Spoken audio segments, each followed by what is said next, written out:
अस्सलाम वालेकुम। तो आज के लेक्चर में हम लोग 5 चीज़ों के बारे में पढ़ेंगे, जिनमें सबसे पहले हम लोग पढ़ेंगे सॉफ्टवेयर के बारे में।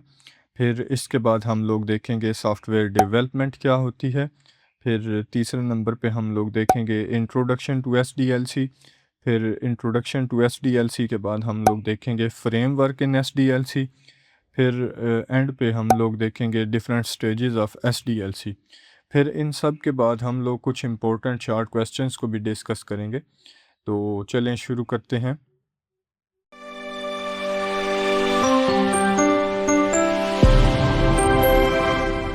So software is a set of instruction in and written in any programming language that tells the computer what to do. जैसे कि आप लोग ये YouTube पे वीडियो देख रहे हैं, तो YouTube बेसिकली एक सॉफ्टवेयर है। इसके अलावा आप लोग टिकटॉक देखते हैं, टिकटॉक भी एक सॉफ्टवेयर है। तो मुख्तलिफ़ तरह के सॉफ्टवेयर हमारी रोज़मर्रा ज़िंदगी में हमारे पास आते हैं, जैसे वेब ब्राउज़र हो गया। एंड्रॉयड फ़ोन जो है वो बेसिकली ख़ुद एक एंड्रॉयड का ऑपरेटिंग सिस्टम है। तो इसके बाद हम लोग देखते हैं कि सॉफ्टवेयर डेवलपमेंट क्या होती है। तो software development is a systematic process of creating computer programs design to perform specific task. अब इस डेफिनेशन को आपने अगर गौर से देखा हो तो इसमें एक बड़ी इंपॉर्टेंट चीज़ लिखी हुई है कि software development is a systematic process. अब इस सिस्टमेटिक प्रोसेस का मतलब ये है कि जो सॉफ्टवेयर होता है वो एक स्टेप बाय स्टेप प्रोसीजर होता है। अब स्टेप बाय स्टेप प्रोसीजर का मतलब ये है कि हम लोग सबसे पहले डिसाइड करते हैं कि हमने कौन सा सॉफ्टवेयर बनाना है। उसको हम लोग किसी प्रोग्रामिंग लैंग्वेज के अंदर लिखते हैं, फिर उसको टेस्ट करते हैं, और जब हम लोग उसको टेस्ट कर लेते हैं तो टेस्ट के बाद या तो वो जो सॉफ्टवेयर है जो जैसा हम लोग बनाना चाहते हैं वैसा बनता है, या वो जो आउटपुट हमने अचीव करनी होती है वो हमें नहीं मिलती, तो उसके अंदर कोई एरर आ जाता है। और फिर हम उस एरर को फिक्स करने के लिए दोबारा उसको एरर को फिक्स करते हैं और दोबारा से उसको टेस्ट करते हैं कि क्या वो जो एरर हमने रिमूव किए हैं वो वाकई ही रिमूव हो भी गए हैं या भी उसके अंदर कुछ मज़ीद एरर्स या बग्स आ गए हैं। तो इस तरह से हम लोग ये एक सिस्टमेटिक प्रोसेस यानी एक step by step procedure follow करते हैं, जिसमें हम लोग सबसे पहले प्रोग्राम को लिखते हैं, राइट करते हैं, फिर उसके बाद हम लोग प्रोग्राम को टेस्ट करते हैं, और टेस्ट के बाद हम लोग चेक करते हैं कि क्या उसके अंदर कोई एरर तो नहीं रह गया। तो इंट्रोडक्शन टू एसडीएलसी या इंट्रोडक्शन टू सॉफ्टवेयर डेवलपमेंट। तो software development is a framework that guides an organisation how to create software from an initial idea to complete development and maintenance of software. तो इस definition के मुताबिक अगर आप देखें तो ये एसडीएलसी या एक सॉफ्टवेयर डेवलपमेंट जो है ये बेसिकली हमारे पास एक फ्रेमवर्क है। तो इस फ्रेमवर्क को हम लोग थोड़ी देर बाद अभी देखेंगे। तो अगर हम लोग एसडीएलसी को फॉलो नहीं भी करते तो इसके बगैर भी हम लोग सॉफ्टवेयर बना सकते हैं, एसडीएलसी के बगैर भी सॉफ्टवेयर बनाए जा सकते हैं। लेकिन अगर आप लोग एसडीएलसी को प्रॉपर तरीके से फॉलो करते हैं तो इससे एक हाई क्वालिटी का सॉफ्टवेयर मिलता है जैसा कि कस्टमर की ज़रूरत होती है। और ऑर्गेनाइजेशन के लिए भी ये बड़ा फ़ायदा मंद होता है, क्योंकि जो ऑर्गेनाइजेशन ये सॉफ्टवेयर बनाती है इसके रिसोर्सेज भी कम लगते हैं। इन रिसोर्सेज में की बात अगर हम लोग करें तो पैसा भी कम लगता है, और जितना वक्त हमने इसके लिए एलोकेट किया होता है उसी वक्त के अंदर ही हमारा सॉफ्टवेयर कंप्लीट हो जाता है। तो यहाँ पे अगर आप लोग देखें तो लिखा है जी, primary purpose of SDLC is to deliver high quality software that meets customer organizations and reaches completion within time and cost estimation।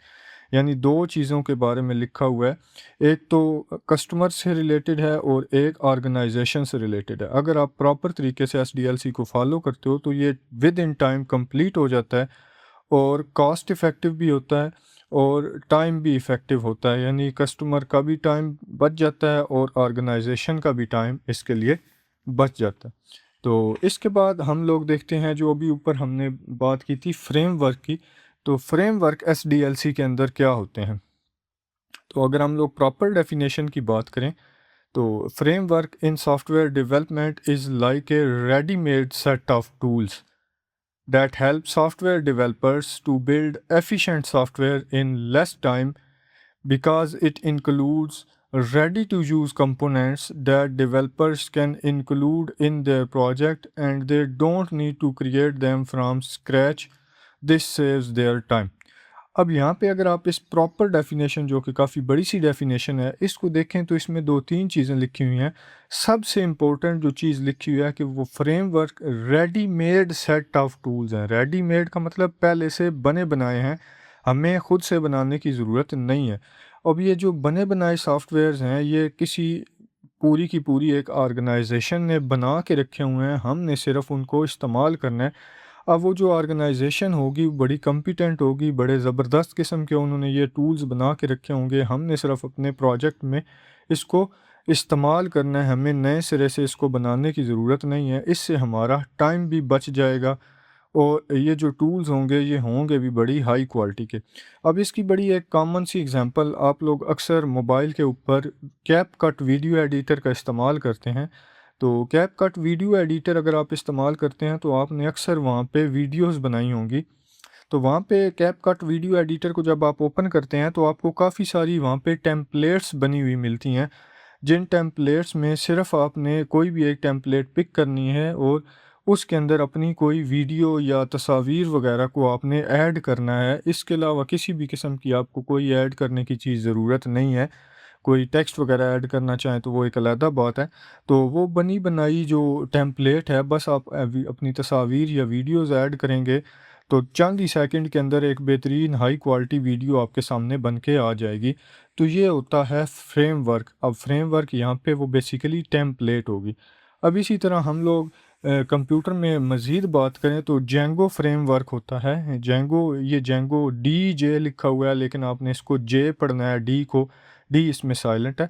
तो जेंगो भी एक फ्रेमवर्क है जो वेब डेवलपमेंट को बड़ा आसान बना देता है, क्योंकि इसके अंदर भी ऐसे ही बने बनाए या रेडीमेड कुछ टूल्स अवेलेबल होते हैं जिनको बस हमने ड्रैग एंड ड्रॉप करके या ऐड करना होता है अपने प्रोजेक्ट में। मिसाल के तौर पे इसके अंदर लॉगिन का पेज, लॉग आउट का पेज, साइन अप, ऑथेंटिकेशन, इसके अलावा डेटाबेस वगैरह, ये सारी चीज़ें पहले से ही बनी हुई हैं, हमने बस इनको अपने प्रोजेक्ट के अंदर ऐड करना है और उसको इस्तेमाल करना है। अब इसके बाद हम लोग अपने लेक्चर के अख्ताम की तरफ जा रहे हैं। तो इसके बाद हम लोग एंड पे देखते हैं जो डिफरेंट फेजेस हैं SDLC के। बस आज हम लोग इनके सिर्फ नाम देखेंगे और अगले लेक्चर के अंदर हम लोग बाकायदा तौर पे SDLC के हर एक फ़ेज़ की डिटेल देखेंगे।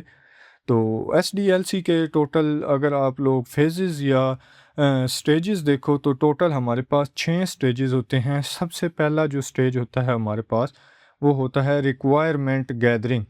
फिर दूसरे नंबर पे होता है सिस्टम डिज़ाइन। फिर इसके बाद आता है डेवलपमेंट, यही वो बेसिक चीज़ है जिसके अंदर हम लोग कोडिंग करते हैं। फिर चौथे नंबर पे टेस्टिंग, जब कोडिंग हो जाती है तो हम लोग टेस्टिंग करते हैं। और पाँचवें नंबर पे डिप्लॉयमेंट, जब टेस्टिंग कंप्लीट हो जाती है, सॉफ्टवेयर के अंदर कोई एरर नहीं आता, तो हम लोग उस सॉफ्टवेयर को जिस कस्टमर के लिए बनाया होता है उसको डिप्लॉय कर देते हैं, यानी उसको इंस्टॉल करके उसकी इन्वायरमेंट में दे देते हैं। और आखिरी हमारा जो फेज़ है वो है मेंटेनेंस का फ़ेज़। मेंटेनेंस के फ़ेज़ के अंदर हम लोग सॉफ्टवेयर जब कस्टमर को दे देते हैं और सॉफ्टवेयर के अंदर कस्टमर की इन्वायरमेंट में कोई एरर आ गया या वो उसके अंदर मज़ीद तब्दीलियाँ करवाना चाहता है तो वो फिर मेंटेनेंस के फ़ेज़ में आता है। तो यहीं पे हम लोग अपना आज का लेक्चर ख़त्म करते हैं और जो इन 6 स्टेजेस की जो डिटेल्स हैं वो इंशाल्लाह हम लोग अपने अगले लेक्चर के अंदर कवर करेंगे।